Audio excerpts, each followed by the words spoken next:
30 몇 프로가 맞냐 40%가 맞느냐 이게 중요한 게 아니라 네. 모든 여론조사 기관에서요 윤석열 대통령에 대한 지지도가 상향 곡선을 그리고 있고 그럼요. 국민의힘 역시 마찬가지고 거꾸로 민주당은 떨어지고 있고 이재명도 떨어지고 자, 있고 제가 그래서 여러분 지금 제가 헌재 입장 소개 하나 할게요. 국민만 바라보고 간대요. 자, 여러분 윤석열 대통령 지지율이요 40%에 육박하게 나왔다는 기사가 나왔었는데 사람들이 그걸 보면서 민주당에서 뭐라 그래요? 야, 니네가 가짜지. 아니 근데 제가 보니까요 한두 군데서 나온 게 아니에요. 맞아요. 그 국민의힘 지지율도요 안 빠져요. 네. 정 변호사님 옛날에 국민의힘 지지율 옛날 자유한국당 새누리당 그때 아유 대통령 탄핵 4% 때 5% 뭐 10%도 안 됐어요 당이. 여러분 그 당시에는요 4% 5%였어요. 근데 지금요 국민의힘 지지율이요 30 몇 프로씩 올라가고 민주당하고 삐까삐까해요. 그게 무엇을 뜻하겠습니까? 대통령께서 싸우자고 하니까 내가 나서겠다고 하니까 사람들이 모이고 있는 거고요. 우리 보수 우파들도 지금 모이는 거예요. 근데 대통령 지지율 저거 거짓말이야 이러는데요. 저는 볼 때 이 거짓말 아닌 것 같아요. 근데 아니 한두 군데가 아니고 여기저기서 나온 국민의힘 지지율이 나오더라고요. 퍼센테이지는 조금 차이가 있죠. 그러니까 어떤 거는 40% 넘은 것도 있고 네. 어떤 거는 30% 초반대인 것도 있어요. 네, 그러니까 그럼 30 몇 프로가 맞냐 40%가 맞느냐 이게 중요한 게 아니라 네. 각각의 여론조사 기관이 여론조사를 해온 시간 추이에 따라서 지난주, 지지난주와 비교해 봤을 때 요번 주를 보면 네. 모든 여론조사 기관에서요 다 윤석열 대통령에 대한 지지도가 상향 곡선을 그리고 있고 그럼요. 국민의힘 역시 마찬가지고 거꾸로 민주당은 떨어지고 있고 이재명도 떨어지고 자, 제가 있다는 그래서 여러분 지금 제가 헌재 입장 소개 하나 할게요. 여러분이 보실 때 만약에 윤석열 대통령 지지율이 50%가 넘었다. 여러분한테 제가 질문하겠습니다. 자, 윤석열 대통령 지지율이 이렇게 해서 50%가 넘었다. 60%가 넘었다. 맞냐? 아, 그 70%는 저도 너무 많이 그렇게 그 정도까지 나가진 않을게요. 너무 나갔다 그거는. 50%가 넘었다. 그럼 헌재가 여러분한테 질문하는 거예요. 50%가 만약에 넘었다 그러면 헌재가 윤석열 대통령을 마음대로 탄핵할 수 있을까요? 아니 여러분한테 여쭤볼게요. 자, 정 변호사님한테 아직 안 여쭤보고 여러분한테 헌재가 윤석열 대통령 지지율이 50%가 되거나 좋아요 40%가 계속 넘어도 탄핵할 수 있을까요? 자, 헌재에서 이렇게 얘기했습니다. 또 어디 갔냐? 헌재가 국민만 보고 간다고 하는 거 제가 일단 19번 뉴스. 자, 헌재가 얘기했습니다. 네. 국민만 바라보고 간대요. 네. 정 변호사님, 국민만 바라보고 헌재가 간다고 하는데요. 지금요 헌재가 사실상 거의 민주당이 요구하는 대로 신속한 재판만을 이야기하면서 그러면서 어떻게 보면 그러니까 그 변호인 측에 또 국민의힘 측에서 했던 얘기들을 전부 다 무시해 왔죠. 네. 그러면서 과거에 박근혜 대통령 때의 잘못된 선례를 바탕으로 막 지금 재판을 밀어붙이고 있는데 요즘에 분위기가 조금 달라지고 있어요. 여러분 이거 되게 중요한 내용입니다. 왜냐하면 제가 오늘 이걸로 공부를 하면서 글을 썼는데요. 헌재가 국민만 바라보고 간다고 했는데 사실 저건 헌재가 굉장히 잘못한 얘기예요. 정 변호사님, 헌재가 국민을 바라보면서 헌재 재판을 하면 됩니까? 국민을 바라본다라는 이제 의미가 두 가지죠. 하나는 공정하게 하겠다라는 말을 이제 이 표현을 쓴 건데요. 근데 사실상 저 국민이 한 말이요. 여러분 국민이요. 근데 저는 너무 좋은데요? 여러분은 국민을 바라본다는 말이 좋으세요? 저는 좋아요. 국민은 진운의 국민이잖아요. 아니, 그러니까 제가 왜 좋다고 얘기를 하냐면, 이 헌법재판이라는 것은 법률재판이기도 하지만, 또 이게 정치재판이기도 하고, 민심재판이기도 해요. 지난 얘기지만, 박근혜 대통령 때 왜 그렇게 처절하게 당했냐라고 얘기를 하면. 촛불에 불탄다고요. 그쵸. 너희들 촛불에 타 죽으려고 하냐라고 하태경이가 얘기했잖아요.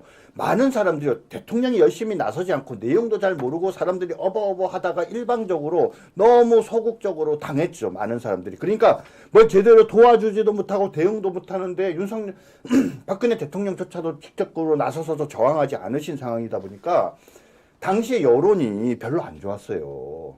속마음은 어떨 값에 오히려 많은 사람들이 뭐냐면 박근혜 대통령이 어떻게 그럴 수 있어 그러면서 우리 쪽 사람들도 뭡니까? 이 탄핵에 찬성했던 사람들도 많아요. 그런데 국민을 바라보고 간다라는 것이 어떻게 보면은 나쁘지만 보세요. 지금처럼 윤석열 대통령에 대한 지지도가 40%가 되고 막 50%가 되고 이렇다고 하면 국민을 바라보고 가는 헌법재판소가 대통령 탄핵할 수 있겠어요? 저는 근데 그렇게 생각 안 해요, 여러분. 헌법재판소에서 저런 말을 한다는 건요. 굉장히 헌법재판소가 자기가 무슨 일을 해야 되는지 모르는 사람들이에요. 저는 생각을 합니다. 헌재라는 것은 헌법을 수호하고 국민의 자유와 그리고 권리를 보호하기 위해서 만들어진 곳인데 국민의 여론에 따라간다면은 정말 권력과 국민의 그 이상한 목소리 센 사람들을 따라가려고 하는 것을 대놓고 말한 것 같아요. 저는 그렇게 봐요. 국민을 바라보고 간다. 특히 그들이 말하는 국민은 우리를 얘기하는 게 아니에요. 옛날에요, 여러분. 문재인과 김정숙이요. 맨날 우리는 국민을 바라봐요. 그랬거든요. 근데 그들의 눈에는 국민이 우리가 아니에요. 그래서 이 국민을만 바라보고 간다는 말을 되게 안 좋아하는데 여러분 제가 제안을 하나 하고 싶어요. 여러분은 헌법재판소가 단심제로 하는 거 여러분은 좋아하세요? 저는 헌법재판소가 왜 대통령 탄핵을 시키고 우리가 뽑은 50%가 넘는 지지율로 대통령이 돼도 헌법재판소 마음대로 그 딸랑 몇 명이서 모여서 대통령을 탄핵시켜도 돼요? 저는 아니라고 생각해요. 그래서 오히려 이번 참에 저는 헌재도 싹 갈아엎어야 된다고 저는 생각을 합니다. 아무튼 그래서 어쨌거나 자기들은 국민만 보고 간다고 했으니까 지지율이 50%가 나오면 저는 절대로 탄핵도 될 수가 없다고 저는 저는 생각을 그 해요. 점도 조금 너무 높게 보신 것 같아요. 50%. 왜요? 자, 왜요? 보십시오.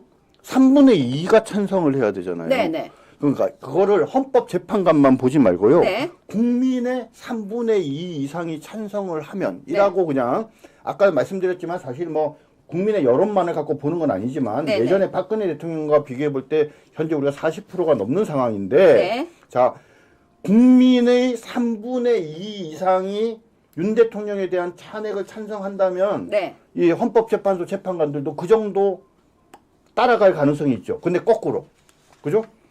33% 네. 33% 윤석열 대통령의 탄핵을 반대하는 사람의 국민이 33%만 되면 그 이상만 되면 그러면 헌법재판소에서 감히 대통령을 함부로 탄핵을 못할 수 있다라고 또 저는 생각을 해요. 그래서 우리 유채고가 말한 것처럼 기본적으로 국민의 어떤 여론에 휘둘려서는 안 되지만 지금 우리 보수우파 국민들이 정신을 지금 바짝 차리고 좀 단합해 가고 있지 않습니까? 그러니까 과거와 다르게 우리가 똑바로 정신 차리고 한 모습으로 보이고 있기 때문에 적어도 윤석열 대통령이 탄핵돼서는 안 된다는 윤석열 대통령에 대한 지지도를 40% 전후만 계속 유지해 간다면은 저는 국민을 바라보고 간다라고 말한 지네가 어떤 의도를 갖고 국민을 바라보고 간다라고 얘기했는지 모르지만 국민을 바라보고 간다고 한 이 헌법재판소가 감히 윤석열 대통령을 탄핵시키지 못할 것이다. 이렇게 생각합니다. 여러분 그래서 저는 어떤 생각이 드냐면요. 이제 이런 사태가 끝나고 나면 헌법재판소 재판관을 임명할 때는요. 우리법연구회라든지 이념과 철학이 있었던 사람들은 임명하면 안 된다고 저는 생각해요. 예를 들어서 자기 생각을 너무 공개적으로 드러내는 사람은 재판에 가서 드러낼 수 있거든요. 그래서 이렇게 우리법연구회 판사라든지 우리가 흔히 말하는 국제법연구소. 그러니까 네. 흔히 연구회. 말하는 네. 좌파 성향을 가지거나 네. 아니면 그래요. 우파 성향을 너무 가져도 그것도 하지 말라고 해요. 네. 그래서 헌재의 재판관들은 그런 생각들에 대한 자기 생각을 노출시킨 경험이 있는 사람들은 절대 임명하면 안 된다는 게 저는 이제 필요하다고 생각합니다. 그래서 민주당에서 추천을 한다거나 그러는 게 안 된다고 저는 생각을 해요. 이번에는 어쨌거나 지금은 우리가 체제 싸움에서 우리가 아직 우위에 서지는 못했지만 이제 그런 것들을 다 바꿔야 된다고 생각하고요. 우리법연구회라든지 그런 판사들 모임 연구회 그리고 저는 대수천 뭐 아니면은 그러니까 신부님들 그런 모임도 저는 모임의 이름 뭐였죠? 여러분 그 천주교회 신부님들 이상한 모임 이름 뭐죠? 갑자기 생각이 안 나요. 왜 신부님들 정의구현 사재단. 정의구현 사재단 그런 것도 저는 다 없애야 된다고 생각해요. 이게 진짜 나라가 이게 뭡니까 정말로. 그래서 이번에 저는 윤석열 대통령께서 저는 그렇게 생각해요. 돌아오시고 나면 한번 싹 다 바꿔야 된다. 저는 그렇게 생각하고요. 헌재에서 왜 마음대로 대통령을 갖다가 탄핵을 시킵니까? 아니 헌재가 그렇게 대통령 위에 무소불위의 권한입니까? 우리가 못했던 거 2017년도에 헌재에서 대통령 탄핵시키고 난 뒤에 저 헌재를 갖다가 정리를 못한 게 지금 제가 진짜 정말 화가 납니다. 화가 나.